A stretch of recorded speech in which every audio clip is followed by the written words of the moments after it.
С наступлением тепла в Якутске обостряется извечная хроническая болезнь. Это катастрофическая нехватка парковочных мест в центре города.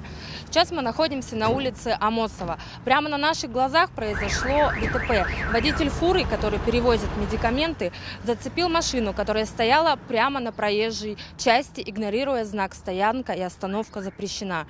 Кто виноват, будет разбираться служба ДПС. Потому что некоторые водители не соблюдают просто, или либо не знают, как, тем более в центре города, разъехаться никак невозможно. И допускаются вот такие случаи, когда меня прижали, я никуда не смог деться. Ну а вы знаете, что здесь нельзя парковаться?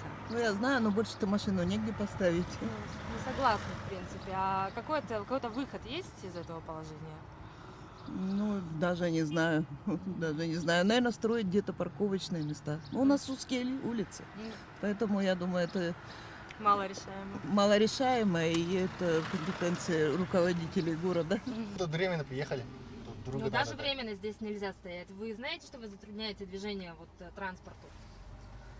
Ну, по идее, так все делают, поэтому... А вы знаете, что здесь стоянка и остановка запрещена? Ну да. А почему тогда остаете? Откуда прийти? Там тоже нету. Да, согласны. Вообще нет. А вы какой-то выход видите из этой ситуации? Ну, не знаю. Двухъярусные делать надо или как? Я не знаю.